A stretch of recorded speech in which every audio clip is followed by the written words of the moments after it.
जदोल में दौरी रुझान मतलब दौर में बाएं से दाएं जानिब या ऊपर से नीचे भी ग्रुप में कुछ ख़ास बातें नज़र आती हैं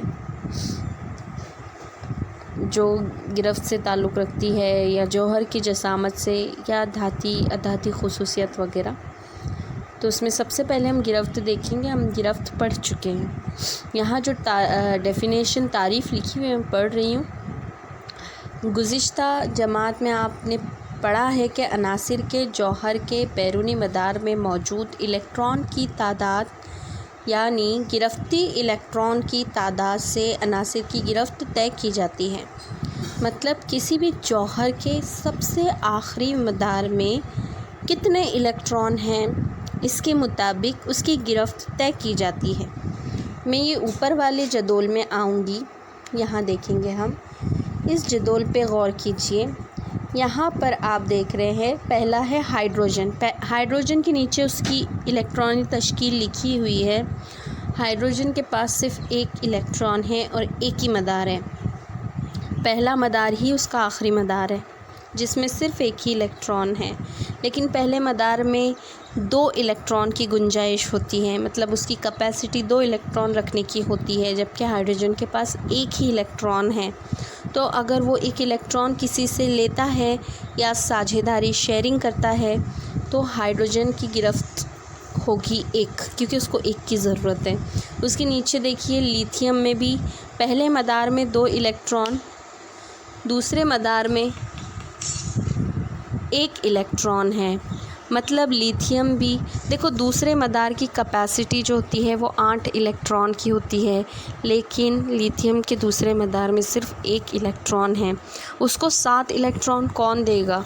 तो इससे बेहतर है कि लिथियम अपना 1 इलेक्ट्रॉन खो सकता है, किसी को दे सकता है। अगर वो अपना ख़ुद का 1 इलेक्ट्रॉन किसी को देता है तो उसके पास सिर्फ 2 इलेक्ट्रॉन रह जाते हैं और उसका मुसम्मन पूरा हो जाएगा, वो सनाई हालत में आ जाएगा। उसके बाजू में बेरिलियम देखिए।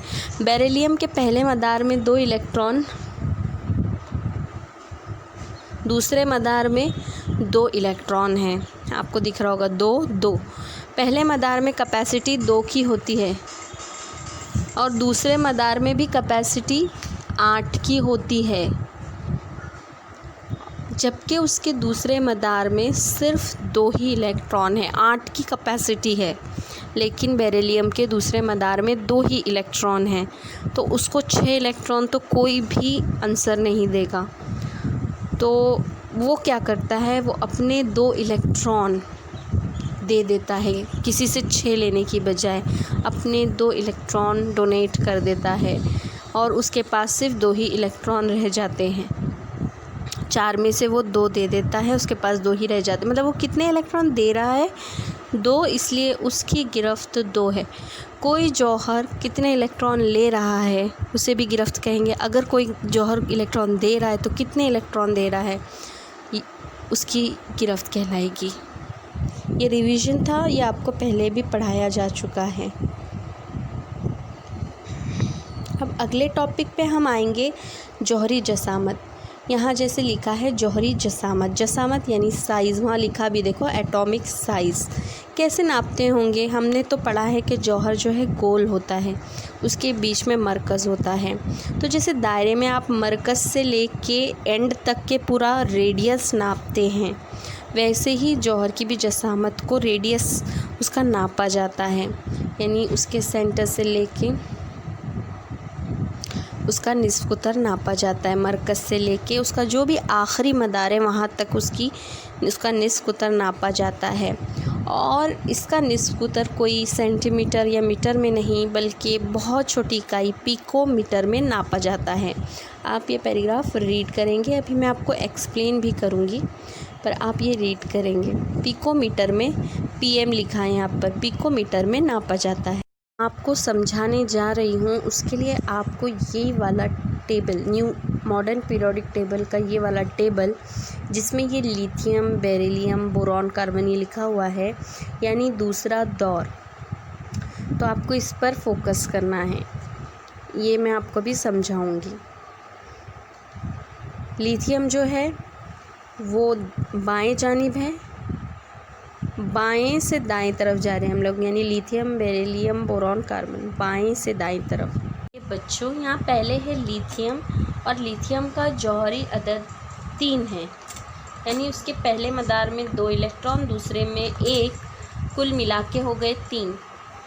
हम इसकी साख्त बनाते हैं, जौहरी साख्त। ये बीच में मरकज़ है बच्चों, इसमें 3 प्रोटॉन रहेंगे, जितने इलेक्ट्रॉन होते हैं उतने ही प्रोटॉन। इसमें न्यूट्रॉन हम नहीं लिख रहे कितने हैं। नेक्स्ट, पहले मदार में इसके 2 इलेक्ट्रॉन होते हैं, ठीक है। और नेक्स्ट अगले मदार में एक ही बचा।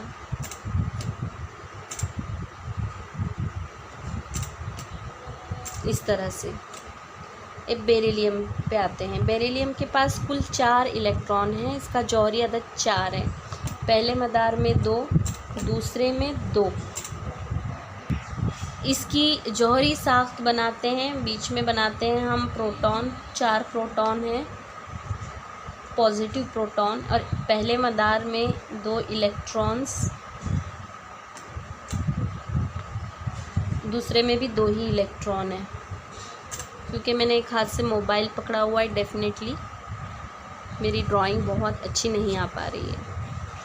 3rd नंबर पर है बोरॉन। पहले मदार में 2 ही इलेक्ट्रॉन की कैपेसिटी होती है, दूसरे में 8 की होती है। तो दूसरे बचे कितने? यहाँ पे 3 ही बच रहे हैं। ये जो हम लिख रहे हैं इसको क्या कहते हैं? इलेक्ट्रॉनिक तश्कील। 2, 3। अब मैं इसकी साख्त बनाती हूँ। दरमियान में 5, क्योंकि 5 इलेक्ट्रॉन है तो प्रोटॉन भी 5 हैं। यहाँ पर पहले मदार में 2 इलेक्ट्रॉन, दूसरे में 3, टोटल 5। लास्ट में कार्बन का बता रही हूँ। पहले मदार में 2, दूसरे में बचे 4 इलेक्ट्रॉन तश्कील। अब इसकी शक्ल यहाँ बनाती हूँ, ज़रा क्लियर नज़र आए आपको। ऐसा कोई पैटर्न नहीं है, मैं अपनी जगह के हिसाब से बना रही हूँ। 6 प्रोटॉन है, क्योंकि 6 इलेक्ट्रॉन हैं उतने ही प्रोटॉन रहेंगे। ये पहला मदार बना रही हूँ, उसमें 2 ही इलेक्ट्रॉन समा सकते हैं। दूसरा मदार बना रही हूँ, उसमें 4 इलेक्ट्रॉन आ सकते हैं, 8 आ सकते हैं, पर इसके पास 4 ही है। अब यहाँ आपको मैं समझा रही हूँ, बहुत ध्यान से देखिए। आपको पता है कि पॉजिटिव एंड नेगेटिव चार्ज एक दूसरे को कशिश करते हैं। यहाँ बीच में पॉजिटिव चार्ज है और अतराफ में नेगेटिव। अब जैसे कि आप देख रहे हैं, सबके पास 2-2 ही मदार हैं। मदार सबके 2-2 ही है।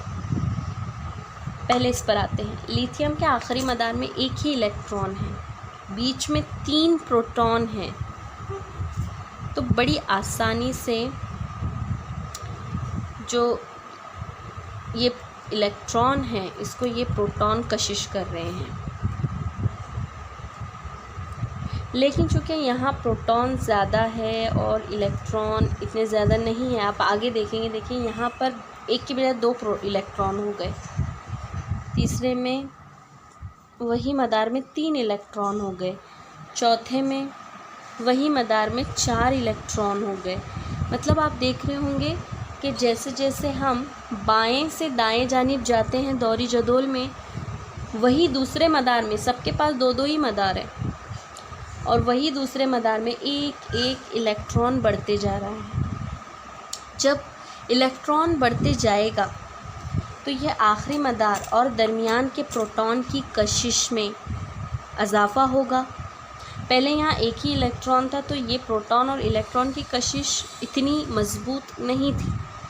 अब वो 1 की बजाय 2 इलेक्ट्रॉन हो जाएंगे तो थोड़ी ज़्यादा, फिर 3 होंगे तो थोड़ी ज़्यादा, फिर 4 होंगे तो और ज़्यादा, 5 होंगे तो और ज़्यादा। यानी वही सेकंड वाले मदार में मदार बढ़ रहे हैं, यहाँ पे मदार नहीं बढ़ रहे हैं, मदार 2 ही हैं। लेकिन यहाँ पर इलेक्ट्रॉन की तादाद बढ़ने की वजह से उसी इतने ही इलाके में, अब आप रेडियस नापने जाएंगे तो इन सब का डिस्टेंस तो सेम ही होना चाहिए ना, क्योंकि सबके पास 2-2 ही मदार है। लेकिन यहाँ इलेक्ट्रॉन बढ़ते जा रहे हैं, तो यहाँ इलेक्ट्रॉन की कशिश दरमियान में थोड़ी कम रहेगी, इसमें और थोड़ी बढ़ेगी और बढ़ेगी, आगे और बढ़ती जाएगी। अगर 5 इलेक्ट्रॉन हो गए तो कशिश बढ़ेगी, तो साइज़ सिकुड़ेगा ना, ये जौहर जो है वो सिकुड़ जाएगा, अंदर की तरफ खींचेगा। यहाँ थोड़ी कम कशिश है तो ये थोड़ा नॉर्मल साइज़ का रहेगा। यहाँ कशिश बढ़ गई है तो ये थोड़ा सिकुड़ेगा, थोड़ी साइज़ छोटी हो जाएगी।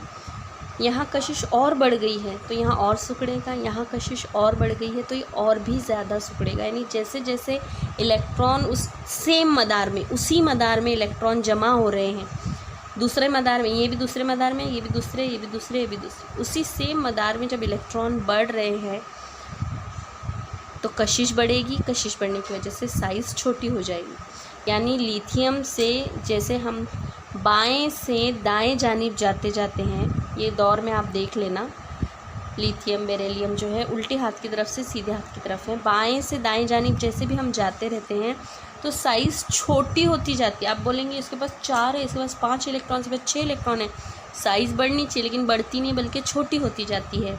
वो क्यों छोटी होती जाती है अभी आपको ये एक्सप्लेनेशन से समझ में आया।